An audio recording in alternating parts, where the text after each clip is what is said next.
एक व्यक्ति कई वर्षों तक अपने गुरु के दर्शन करने जाता रहा, उपदेश सुनने जाता, सेवा करता, ध्यान का अभ्यास करता, लेकिन हमेशा उसके मन में एक कमी बनी ही रहती कि मेरे अंदर सुधार नहीं हो रहा है।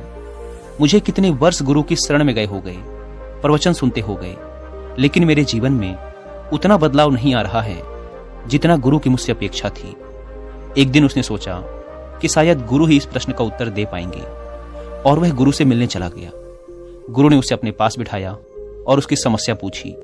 उस व्यक्ति ने कहा, जीवन तो बहुत तेजी से बीता जा रहा है। मुझे दीक्षा लिए 20 वर्ष से ज्यादा हो चुके हैं और इन 20 वर्षों में मैंने अपनी तरफ से अथक प्रयास किया, लेकिन इन प्रयासों से मैं संतुष्ट कभी नहीं हुआ। मेरे जीवन का एक बहुत बड़ा हिस्सा बीत चुका है, जीवन का एक भाग बीत चुका है और अब दूसरा चल रहा है। मेरी उम्र लगभग 50 की हो चुकी है, मेरे बाल भी सफेद पड़ने लगे हैं। पिछले 20 वर्षों में मैंने अथक प्रयास किया, लेकिन मैं अपने आप को कहीं भी नहीं पाता। क्या मेरा जीवन यूं ही खाली खाली, कोरा कोरा ही बीत जाएगा? गुरु ने उससे कहा, तुम्हें सच्चाई समझने में अभी 2 वर्ष और लगेंगे। गुरु ने उसे बीजों से भरी एक पोटली देते हुए कहा, तुम यह बीज ले जाओ और इन्हें अपने खेतों में तब बोने के लिए डालना जब 3 दिनों तक अच्छी बारिश हो। वह व्यक्ति उन बीजों को लेकर वापस अपने घर आ गया और बारिश का इंतजार करने लगा। दिन हफ्तों में बदल गए और हफ्ते महीनों में, लेकिन बारिश नहीं हुई। फिर कभी 1 दिन बारिश होती, कभी 1.5 दिन, कभी 2 दिन, लेकिन 3 दिन तक लगातार बारिश कई दिनों तक नहीं हुई। वह प्रसन्न होता जैसे ही बारिश शुरू होती, लेकिन फिर दुखी हो जाता जब बारिश कुछ ही देर में बंद हो जाती। कई महीने फिर ऐसे ही बीत गए। अब वह दुखी रहने लगा कि शायद 3 दिन तक तो कभी बारिश होगी ही नहीं। वह यही सोचता रहता। तभी एक दिन अचानक भयानक काले बादल आए और रात दिन लगातार 3 दिन तक बरसते रहे। उस व्यक्ति के अंदर अत्यंत प्रसन्नता का भाव जागा। उसने गुरु के दिए हुए बीज पोटली से निकाले और खेतों में बो दिए। अगले 2 महीनों में वो बीज अंकुरित हुए, बढ़े और पेड़ बन गए, लेकिन उसे कुछ भी नहीं पता था कि यह किसके पेड़ हैं, क्योंकि उसने गुरु से बीजों के बारे में कुछ नहीं पूछा था। तीसरे महीने से उन पेड़ों में फूल आने शुरू हो गए और देखते ही देखते चारों ओर फूल ही फूल हो गए। तितलियां, मधुमक्खियां, भौरे और ना जाने कहां कहां से लोग उन फूलों को देखने और उनकी सुगंध का आनंद लेने आने लगे। इतने सारे लोगों से तो वह अपनी पूरी जिंदगी में नहीं मिला था और ना ही उसने एक साथ इतने सारे लोग पहले कभी देखे थे। वह बड़े आश्चर्य में था कि इतने सारे लोग आ कहां से रहे हैं, बिना बताए, मुझे जानते भी नहीं, पहचानते भी नहीं, मेरा इनसे कोई संबंध नहीं, ये लोग आ कहां से गए? वो बड़े आश्चर्य में था। लोगों ने उसकी बहुत तारीफ की, उसके फूलों की तारीफ की, कुछ ने उसे इनाम भी दिया और सभी ने उसके फूल खरीदे। उसके फूलों की खुशबू और उनकी प्रसिद्धि दूर दूर तक फैलने लगी। सारे शहर, गांव, प्रदेश और देश में फैलने लगी। ऐसे उगते हुए फूल, ऐसी खुशबू और इतने बड़े क्षेत्रफल में लगे फूलों की कभी किसी ने कल्पना भी नहीं की थी। कभी किसी ने सोचा भी ना था कि इतने खुशबूदार फूल भी हो सकते हैं। उनकी खुशबू कई किलोमीटर दूर तक फैली रहती। तभी तो दूर से अगर कोई राहगीर भी गुजरता तो वह पलटकर एक बार जरूर देखने आता कि यह खुशबू आ कहां से रही है। वह व्यक्ति बहुत प्रसन्न था। उसने सोचा कि मैं यह सब जाकर गुरु को बताऊं, लेकिन फिर उसे याद आया कि गुरु ने कहा था कि तुम दोबारा 1 साल बाद आज ही के दिन आना, उससे पहले नहीं। इसीलिए वह बार बार अपनी उत्तेजना को रोकता और सहम जाता कि अभी समय पूरा नहीं हुआ है। इसीलिए वह रुका रहा, लेकिन वह बहुत खुश था। उसने उन फूलों को बेचकर बहुत धन कमाया, एक आलीशान घर बनवाया और उसमें खूब खुशी से अपने यार दोस्तों के साथ रहता। बहुत खुश रहता, लोगों से मिलता और अब आसपास के लोगों से उसका बहुत मेल जोल भी हो गया था। वह अपने समाज का एक बहुत बड़ा मुखिया बन गया था। खूब मान सम्मान मिलने लगा था। लेकिन फिर धीरे धीरे गर्मी बढ़ने लगी। भीषण गर्मी पड़ी, फूल मुरझाए और कुछ समय पश्चात सारा खेत सूख गया और धीरे धीरे लोगों ने आना भी कम कर दिया। अब कभी कभी कोई इक्का दुक्का लोग ही उससे मिलने आते। फिर समय आया गुरु से मिलने का। वह गुरु के पास गया, उन्हें नमन किया। तभी गुरु ने कहा, मुझे कुछ भी बताने की जरूरत नहीं है, मैं सब जानता हूं। गुरु ने उसे बीज की एक पोटली देते हुए कहा, अब जाओ और इन बीजों को तभी बोना जब फिर से 3 दिन तक लगातार बारिश हो। वह व्यक्ति उन बीजों को लेकर वापस आ गया और थोड़ा दुखी भी हुआ कि वह गुरु को कितना कुछ बताना चाहता था, लेकिन गुरु ने तो पहले ही कह दिया कि वो सब जानते हैं, उन्हें कुछ बताने की जरूरत नहीं। वह इस बात से बहुत निराश था कि वह अपने मन की बात बोल नहीं पाया, लेकिन वह इस बात से अनजान था कि गुरु दूरदृष्टि रखते हैं, वो सब देखते हैं। वह घर आया और फिर से बारिश का इंतजार करने लगा और वह बहुत खुश भी था कि मुझे फिर से बीज मिल गए, फिर वही फूल उगेंगे, फिर चारों तरफ सुगंध फैलेगी, फिर दूर दूर तक मेरी ख्याति फैलेगी, लोग मुझे इनाम देंगे, मेरी प्रशंसा करेंगे, मेरे फूलों की बिक्री होगी, मुझे मान सम्मान मिलेगा। इन सब बातों के बारे में सोचकर वह अंदर से गदगद हो जाता, बार बार इन बातों को सोचता, बीजों की पोटली को देखता और प्रसन्न होता। यह कई दिनों तक चला और वह बारिश का इंतजार करता रहा, लेकिन बारिश नहीं हुई। जब हुई भी तो 1 दिन 2 दिन, लेकिन 3 दिनों तक लगातार बारिश नहीं हुई। कई महीने बीत गए। अब वह थोड़ा उदास रहने लगा कि क्या इस बार 3 दिन तक लगातार बारिश होगी ही नहीं। कहीं गुरु ने इस तरीके से मुझे कुछ समझाने का प्रयास तो नहीं किया जो मैं समझ नहीं पा रहा, क्योंकि अब तो बारिश हो ही नहीं रही। और अब वह मन ही मन तुलना भी करने लगा था कि पिछली बार तो इतने दिनों में बारिश हो गई थी, लेकिन इस बार तो उससे भी ज्यादा दिन बीत गए और बारिश अब तक नहीं हुई। फिर एक दिन काले बादल आए और 3 दिन 3 रात तक मूसलाधार बारिश हुई। इस बार इतनी बारिश हो गई कि उसके खेत की मिट्टी का ऊपरी हिस्सा ही बह गया। वह यह सोचकर परेशान भी हो गया कि इस बार ज्यादा समय लग जाएगा खेत को तैयार करने में, क्योंकि मिट्टी की ऊपरी परत बह गई है। फिर जैसे तैसे करके बारिश रुकी। उसने बड़ी मेहनत से खेत तैयार किया और वो बीज खेत में बो दिए, लेकिन इस बार भी उसने गुरु से नहीं पूछा था कि यह किसके बीज हैं। उसने खुद ही कल्पना कर ली थी कि यह उन्हीं फूलों के बीज होंगे। धीरे धीरे वो बीज अंकुरित हुए, बड़े हुए और उनमें फूल आने लगे। लेकिन वह यह देखकर हैरान हुआ कि इस बार फूल इतने छोटे क्यों हैं। लेकिन वह फिर भी इंतजार करता रहा। उसने सोचा शायद इस बार इन पेड़ों में फल आने वाले हैं। लेकिन कुछ दिनों बाद उसने देखा कि सारे पेड़ों में धीरे धीरे हरी मिर्च लगने लगी है और वह मिर्च की फसल बड़ी तेजी से फलने फूलने लगी। धीरे धीरे वह मिर्च लाल होने लगी, लाल सुरंग। कुछ दिनों तक खेत में तोते आए। तोतों ने कुछ मिर्च खाई, लेकिन इस बार कोई तितली नहीं आई, कोई भौरा नहीं आया, कोई मधुमक्खी नहीं आई। और इस बार ना तो आसपास से कोई लोग आए, ना कोई सुगंध उठी, ना कोई सुंदर नजारे बने और ना ही दूर दूर से राहगीर आए उसके खेतों को देखने। इस बार ऐसा कुछ भी नहीं हुआ। वह बहुत आश्चर्य में था कि आखिर इसके पीछे क्या रहस्य है। वह थोड़ा चिंतित भी होने लगा, लेकिन थोड़ी उत्सुकता भी थी कि देखते हैं आगे क्या होता है। फिर जैसे जैसे गर्मी बढ़ने लगी, वो मिर्च लाल होने लगी और धीरे धीरे वो मिर्च पककर खेत में ही गिरने लगी और सूखने लगी। सारा खेत भी सूख चुका था। धीरे धीरे वो मिर्च फटने लगी और सारे खेत में फैलने लगी। और जैसे जैसे गर्मी बढ़ने लगी, गर्म हवाओं के साथ वो मिर्च भी उड़ने लगी और उस मिर्च से लोगों की आंखें और लोगों के गले जलने लगे। अब लोगों ने दूर दूर तक उस ओर आना ही छोड़ दिया, वो रास्ता ही छोड़ दिया और जहां जहां वो हवा फैलती लोग परेशान होने लगे। बहुत भला बुरा कहते उस व्यक्ति को कि इस मूर्ख ने ये क्या कर दिया।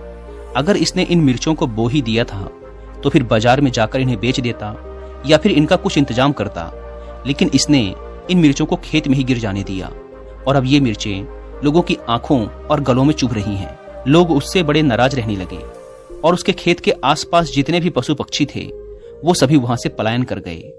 वह बहुत डरा हुआ था, वह अकेला पड़ गया। अब वह किसी तरह से खुद को बचाता, क्योंकि उसकी भी आंखों और गले में मिर्च लग रही थी। वह दिन रात अपने मुंह को कपड़े से ढककर रखता और हवा की विपरीत दिशा में बैठकर खुद को बचाने का प्रयास करता।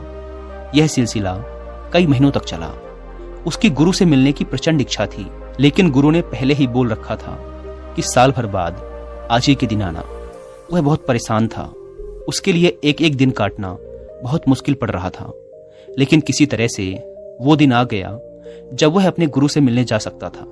वह गुरु के पास गया और अपना सारा हाल सुनाना चाहा, लेकिन गुरु तो पहले से ही सब जानते थे। गुरु ने कहा, मैं सब जानता हूं, तुम्हारे साथ जो हो रहा है, लेकिन अगर तुम समझ पाओ तो। गुरु ने उससे पूछा, क्या तुम कुछ समझे इन 2 सालों में जो मैंने तुमसे कहा था कि अभी तुम्हें 2 साल और लगेंगे? तुमने क्या समझा? सबसे पहले तो तुम ये समझो कि तुम कौन हो, क्या तुम्हें पता है कि तुम कहां से आए हो? क्या तुम्हें अपने पैदा होने का पता है? उसने कहा, नहीं, मुझे नहीं पता कि मैं कैसे पैदा हुआ। जब मैं समझने लायक हुआ और लोगों ने कहा कि यह तुम्हारी माँ है, इसी ने तुम्हें जन्म दिया है, तब मुझे पता चला कि मैं इस माँ से पैदा हुआ हूं, लेकिन मेरे पैदा होने का मुझे कुछ पता नहीं। गुरु ने कहा कि तुम्हें यह याद नहीं कि तुम कैसे पैदा हुए, तुम्हें यह याद नहीं कि तुम्हारे माँ बाप कौन हैं। तुम्हें बताया गया कि ये तुम्हारे माँ बाप हैं, तब तुमने जाना कि ये तुम्हारे माँ बाप हैं, तुम इन्हीं से पैदा हुए हो, और फिर तुमने परिवार बनाया। क्या तुम्हें याद है कि तुम अपने परिवार को अपने साथ लेकर आए थे? क्या तुम्हें याद है कि तुम पैदा होते समय अपने साथ कुछ लाए थे? वह बोला, नहीं, मुझे याद नहीं कि मैं अपने साथ कुछ लाया था। तब गुरु ने कहा, क्या तुम्हें याद है कि तुम आज जो समझ रहे हो कि तुम्हें इतना ज्ञान है, तुमने इतना अध्ययन किया, तुम विद्यालय गए, तुम्हारे इतने यार दोस्त हैं, तुम्हारे बाल बच्चे हैं, तुम्हारी बीबी है, क्या इसमें से कोई भी ऐसा है जो पैदा होते वक्त तुम्हारे साथ था? या जब तुम्हारे माँ बाप ने तुम्हें बताया कि तुम हमारे बच्चे हो, तब भी क्या तुम इनमें से किसी के साथ थे? उसने जवाब दिया, नहीं, तब तो मैं एकदम अकेला था। गुरु ने पूछा, क्या तुम्हारे पास कोई पैसे थे, कोई धन दौलत थी? क्या कोई ऐसा इंतजाम था जिसके सहारे तुम अपना सारा जीवन निर्वाह कर सको? तब उसने कहा, नहीं, मेरे को तो जो मेरी माँ देती थी मैं वही खा लेता था। और क्या तुम्हारे पास ऐसी कोई भविष्य की चिंता थी कि कल तुम्हें दूध मिलेगा या नहीं मिलेगा, या फिर रोटी मिलेगी या नहीं मिलेगी? क्या तुम इसको लेकर चिंतित रहते थे? तब उसने कहा, नहीं, मैं चिंतित नहीं रहता था। मुझे तो जो मैं मांगता था मेरी माँ दे देती थी, और अगर उनके पास नहीं होता था तो इंतजाम करती थी, या फिर पिता से कहती थी कि बेटा ये मांग रहा है, लेकर आ जाओ। लेकिन मैंने तो अपनी तरफ से कुछ नहीं किया। मुझे याद नहीं कि मैंने कभी ये भी सोचा हो कि मुझे दूध कहां से मिलेगा, वह मुझे मिलता ही रहा है। तब गुरु ने कहा कि जब तुम्हें ये सब तब मिलता रहा है जब तुम्हें कुछ भी पता नहीं था, जब तुम्हें यह भी पता नहीं था कि कल तुम्हें यह मिलेगा या नहीं मिलेगा, तब भी तुम्हें यह मिलता रहा। जब तुम्हें यह भी पता नहीं था कि तुम कौन हो, कहां से आए हो और क्यों आए हो, तब भी तुम्हारी सारी परवरिश, सारी पूर्ति होती रही। तो क्या तुम ये सोचते हो कि अब तुम यह सब कर रहे हो? क्या अब तुम ये सोच रहे हो कि तुम्हें 20 साल यहां आते हो गए और तुम्हें अभी तक कुछ नहीं हुआ? तुम्हें क्या होना है? तुम क्या पा लेना चाहते हो? तुम तो हो ही नहीं। तुम कौन हो, जरा सोचो इस बारे में। क्या तुम्हें जिस नाम से पुकारा जा रहा है तुम वही हो? क्या तुम्हें पता है कि यह तुम्हारा ही नाम है? उसने कहा, नहीं, मुझे पता नहीं कि यह मेरा ही नाम है, लेकिन जब मेरे कानों में इस नाम की आवाज पड़ने लगी, जब मुझे यह समझ आने लगा कि यह मेरे से कहा जा रहा है, तब धीरे धीरे मुझे पता चला कि मेरी माँ मुझे इस नाम से पुकारती है। तब मुझे पता चला कि यह मेरा नाम है। तब गुरु ने कहा कि तुम हो ही नहीं, तुम अपने से आए ही नहीं हो। क्या तुम अपने से आए हो? क्या तुमने चुना था कि यही मेरे माँ बाप होंगे, यही मेरा घर होगा? क्या पैदा होने से पहले तुमने इस बारे में कुछ सोचा था, कोई चुनाव किया था? उसने कहा, नहीं, मुझे तो कुछ याद नहीं है कि मैंने कुछ चुनाव किया था। मुझे यह भी याद नहीं कि मैं पैदा हुआ। मुझे यह भी याद नहीं था कि ये मेरी माँ है, ये मेरे पिता हैं। मुझे कुछ भी याद नहीं, मेरा कोई चुनाव नहीं। तब गुरु ने कहा कि तुम हो ही नहीं। तुम अब जो कह रहे हो कि मैं हूं, तुम जो कह रहे हो कि मैंने इतने फूल उगाए, क्या ये तुम्हारे बीज थे? क्या ये तुम्हारे फूल थे? क्या किया तुमने इन फूलों को उगाने में? जरा बताओ। वह चुप हो गया। उसके पास कोई जवाब ना था। वह सिर झुकाए गुरु के सामने खड़ा रहा। गुरु ने कहा, ये बीज तुम्हें मैंने दिए और इन बीजों को तुमने 3 दिन बारिश होने के बाद जमीन में डाला। क्या वो बारिश तुमने कराई थी? क्या वह मिट्टी जिसमें बीज अंकुरित हुए उसे तुमने बनाया था? क्या तुमने इनके लिए कोई प्रयास किया? वह आंखें झुकाए चुपचाप खड़ा था। उसके पास अब कोई शब्द नहीं थे। गुरु ने कहना जारी रखा, क्या तुमने इन बीजों को जमीन के अंदर फटते हुए देखा है? क्या तुमने देखा है कि ये कैसे अंकुरित हुए और कैसे उसमें से पेड़ निकला? ये जमीन के अंदर जो सारा खेल हुआ, क्या तुमने इसके लिए कुछ प्रयास किया था? क्या तुमने उन बीजों के अंदर जीवन डाला था? उसके पास कोई जवाब नहीं। वह मौन है, चुपचाप खड़ा है। तब गुरु ने कहा कि तुम हो ही नहीं, बस तुमने मान लिया है कि तुम हो। और तुमने जब से यह माना है कि तुम हो, जब से तुमने माना कि यह मैं कर रहा हूं, जब से तुमने माना कि यह सब मेरा है, यह मेरी माँ है, यह मेरे पिता हैं, मैंने ये हासिल कर लिया, मैंने वो हासिल कर लिया, मैंने वो पढ़ाई कर ली, मैंने शादी कर ली, मैंने व्यापार खड़ा कर लिया, मैंने बच्चे पैदा कर लिए, ये मेरे बच्चे हैं। असल में तुमने यहाँ कुछ भी नहीं किया, तुमने सिर्फ मैं को जन्म दिया है और इस मैं की वजह से तुम्हें पता नहीं चल पा रहा कि तुम कौन हो। तुम तो हो ही नहीं। क्या तुम हो? क्या तुम्हें पता है कि तुम कौन हो? उसने कहा, मुझे ये तो पता नहीं कि मैं हूं, परंतु मैं यह जरूर समझ गया हूं कि इस मैं को मैंने बनाया है। गुरुदेव, आपके कहने से मैं अब समझ पा रहा हूं कि इस मैं को मैंने बनाया है। यह मैंने ही कहा है कि यह मेरा शरीर है, यह मेरी माँ है, यह मेरे खेत हैं, यह मेरे फूल हैं, यह सारे मैं मेरे ही हैं, मैंने ही बनाए हैं। मैं इन्हें लेकर नहीं आया था, क्योंकि जब मैं आया था तो मुझे तो पता ही नहीं था कि मैं कौन हूँ। मुझे तो लोगों ने बताया कि मैं हूँ, मुझे एक नाम दिया गया और जब मुझे उस नाम से पुकारा गया तब मुझे समझ आया कि मैं ये हूँ, मेरे शरीर का यह नाम है। लेकिन मुझे अभी भी यह पता नहीं कि इस शरीर के अंदर कौन है जो देख रहा है, बोल रहा है, सब कुछ समझ रहा है।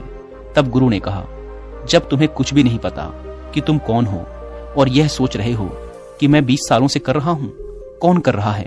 तुम्हारा मैं कर रहा है और यह मैं कहीं भी नहीं जाने वाला।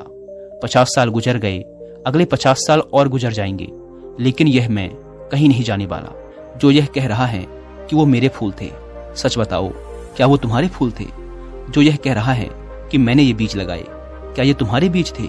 तुम्हारा यहाँ कुछ भी नहीं, तुम हो ही नहीं। तुमने मान लिया है कि तुम हो और इस मान लेने से इस मैं ने यह सारा संसार बनाया है। तुम्हारा मैं ही तुमसे कह रहा है कि मैंने यह फूल लगाए, मैंने फूलों की खेती की, मेरी प्रशंसा हो रही है, मेरी प्रतिष्ठा बढ़ रही है, मैं मुखिया बन गया उस समाज का, मैंने बहुत मेहनत की। क्या किया तुमने? क्या उन बीजों को तुमने बनाया था? क्या उन्हें धूप तुमने दी थी? वह निशब्द खड़ा था, उसके मुंह में कोई शब्द नहीं थे। अब उसके पास यह भी कहने को नहीं बचा था कि वह 20 साल से कुछ कर रहा है, वह ध्यान करता है। तब गुरु ने कहा, तुम मुक्त हो, तुम पहले दिन से ही मुक्त थे। ये तो तुमने खुद ही बेड़ियां लगाई हुई हैं और ये बेड़ियां हैं मैं की बेड़ियां। तुमने यह बेड़ियां लगाई हुई हैं कि मैं 20 साल से कर रहा हूं। यह मैं की बेड़ियां ही तुम्हारे रास्ते की सबसे बड़ी रुकावट हैं। यह मैं ही तुम्हें गहरे ध्यान में नहीं उतरने देता। यह मैं ही तुम्हें यहां से मुक्त नहीं होने देता। तुम यह मानो कि तुम हो ही नहीं, पर क्या तुम्हें लगता है कि तुम हो? मैं फिर पूछता हूं, क्या तुम हो? क्या तुम्हें पता है कि तुम आए हो? क्या तुम्हें पता है कि तुम पैदा हुए? नहीं, मुझे कुछ याद नहीं। तो फिर तुम हो ही नहीं, तुम बस मान के बैठे हो। जो कुछ तुम्हें दिख रहा है वह मैं है और इस मैं की वजह से ही तुमने संसार बनाया है। और अभी भी तुम कह रहे हो कि मैं 20 साल से कर रहा हूं। यह तुम्हारा मैं ही तो कह रहा है। तो फिर यह मैं जाएगा कहां? यह तो यहीं रह जाएगा। तुम्हारे कोई बीज नहीं, तुम्हारे कोई फूल नहीं और ना ही तुम्हारा कोई प्रयास है बारिश कराने में, ना ही तुमने उन पौधों को हवा दी। क्या तुम्हारा कोई प्रयास है उन फूलों की खुशबू लाने में? क्या तुमने उन मधुमक्खियों को, भौरों को, तितलियों को कोई संदेश भेजा था? क्या फूलों के अंदर रस तुमने पैदा किए थे? तुम हो ही नहीं, बस तुमने मान रखा है कि तुम हो और तुम साथ कुछ भी लेकर नहीं आए। क्या तुम अपने साथ कुछ लाए थे? तुम्हें तो कुछ भी नहीं पता था। तुम्हें तो कपड़े पहनाए गए, तुम्हें साफ सफाई से रहना सिखाया गया। तुम्हें यह भी पता नहीं था कि कैसे खाना है, कैसे पीना है।